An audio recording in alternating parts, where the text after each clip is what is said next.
IAS YouTube channel पर आप सभी का हार्दिक स्वागत करता हूं, अभिनंदन करता हूं दोस्तों। और एक बार फिर से मैं आपने साथ ले आया हूं रजनीश सर को, शिक्षक भर्ती क्षेत्र के महागुरु और महारणनीतिकार। शिक्षक क्षेत्र में हर तरह से जो विद्यार्थियों को सपोर्ट करने वाले हमारे सर हैं रजनीश सर।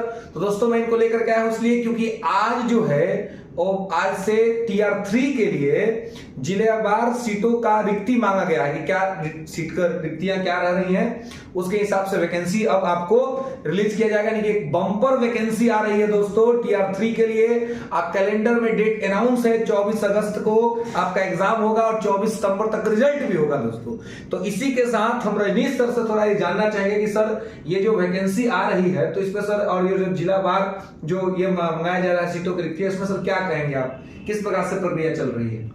हाँ बिल्कुल, आज के अखबार में है कि जिलेवार रिक्तियों के ब्यौरा मांगा गया है जी। रिक्ति के ब्यौरा ये कि देखिए अभी कई सारे टीआर 1 और टीआर 2 में कई बच्चे रिजाइन भी किए हैं, कई जो जिनका कई लोग ज्वाइन नहीं किए या कई लोग ज्वाइन करने के बाद छोड़ दिए, तो ऐसे सीटें खाली हो जाएंगी। या फिर कई जिसमें कई बार हुआ कि तीनों में हो गया सिलेक्शन, चारों में, तो उसमें सीटें खाली हुई हैं। तो पता नहीं चल रहा। इससे सरकार ने पहले बोला कि 50,000 नियुक्ति तो रहेगा ही रहेगा, मिनिमम 50,000 सीट रहेगा। लेकिन जब जिलेवार रिक्तियां आ जाएगी तो मुझे लगता है कि इस बार भी 80-90 हज़ार से कम सीट नहीं होगा, जो कि भारी वैकेंसी माना जाएगा।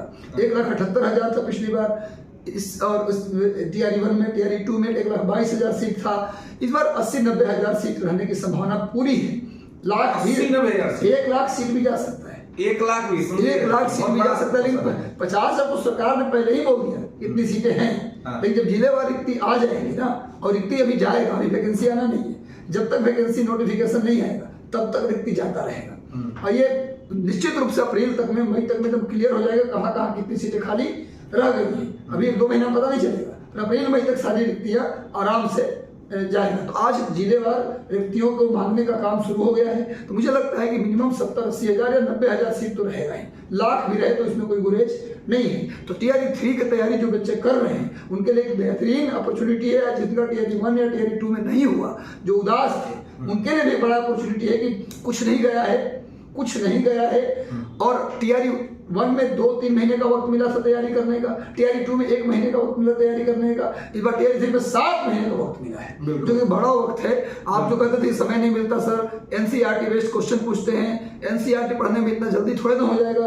अब एनसीईआरटी पढ़ने का पूरा वक्त मिला है। आप चाहे तो 6 से लेकर 12 तक एनसीईआरटी को, 6 से 12 तक एनसीईआरटी को 5 महीने में, यदि रोज आप डेली नियम से 3 से 4 घंटे एनसीईआरटी पढ़ते हैं तो 4 से 5 बार आप एनसीईआरटी को पढ़ जाएंगे। ज्यादा मोटी किताबें नहीं होती एनसीईआरटी की, बिल्कुल कम से कम 3 बार तो पढ़ ही जाएंगे।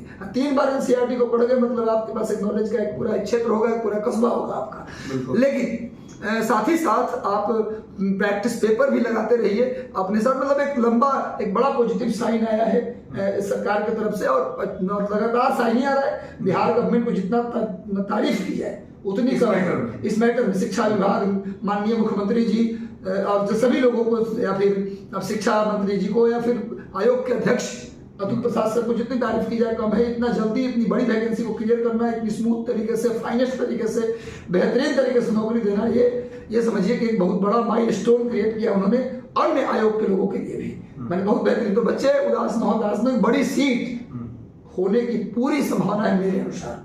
और जब पता चलेगा, लेकिन सीट कब, कितना, ये अप्रैल से पहले पता नहीं चलेगा। एग्जैक्टली तुम कहोगे सर बता दीजिए कितनी सीट, तो अप्रैल से पहले पता नहीं चलेगा। अप्रैल में जाके, मई में जाकर पता चलेगा कितनी सीटें इस बार होने वाली है। हाँ।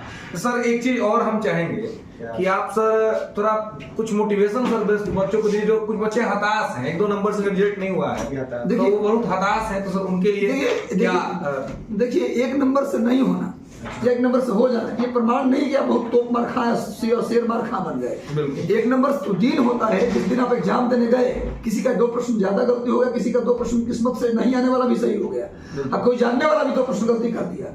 आप अपने आप को असफल ना माने या कमजोर ना माने। आप बिल्कुल कमजोर नहीं है, असफल नहीं है, आप भी सिलेक्ट कैटेगरी में ही है। क्योंकि जिनका हो गया वो बहुत विद्वान थे, कोई गारंटी नहीं है। अब आपका नहीं हुआ था बहुत वो है, वैसा नहीं है। आप गांव के समाज की बातों से थोड़ा सा परहेज कीजिए और अपने आप को कमरे में रिजर्व कीजिए, और कम से कम 8-10 घंटे का एकदम क्या बोलते हैं उसको, ठोस सॉलिड स्टडी कीजिए, जिसमें एनसीईआरटी 3 घंटे डेली पढ़िए।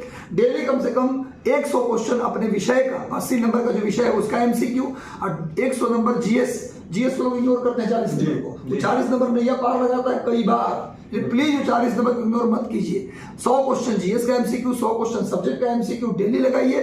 1 घंटा अखबार पर आप जरूर दीजिए, 1-1.5 घंटे करंट अफेयर के लिए। इसके बाद आपको मैं बता दूं कि एक मैगजीन भी ले सकते हैं, मंथली मैगजीन, प्रतियोगिता दर्पण, सामान्य ज्ञान दर्पण में से कोई एक ले सकते हैं आप। सिंपल मैगजीन ही पढ़े, ज्यादा भाष मैगजीन पढ़ने की इसमें जरूरत नहीं है।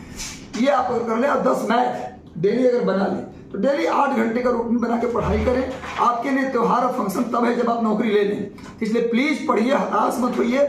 बहुत बड़ा मौका टीआरई 3 में आएगा, पर टीआरई 3 के बाद सीटें का एक कम हो जाएंगी, ये भी बात निश्चित है।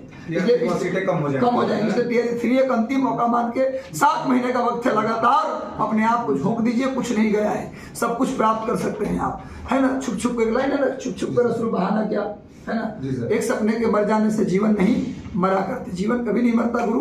और याद रखिए एक लाइन हमेशा सुनाता हूँ, लग गई आग मेरे घर में, बचा ही क्या है, अब बच गया मैं तो समझो जला ही क्या है, आप है तो साम्राज्य है। एक लाइन मैं आजकल सुना, ये मैं सुना देना चाहता हूँ। सलीम खान इनके फादर हैं सलमान खान, वो एक कहानी सुना रहे थे कि 2 छोर हैं, रुमाल पकड़ के बता रहे थे जिंदगी का वैसे ही 2 छोर है, एक जीवन एक मृत्यु।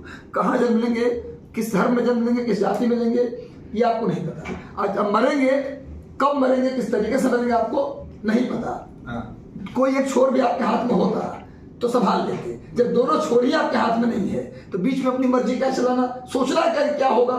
जो होना होगा वो होके रहेगा, जो नहीं होना होगा वो नहीं होगा। लेकिन हाँ, मेहनत करिएगा तभी जो होना होगा वो भी होगा। इसलिए प्लीज मेहनत कीजिए, इस बारे में ज्यादा सोचिए।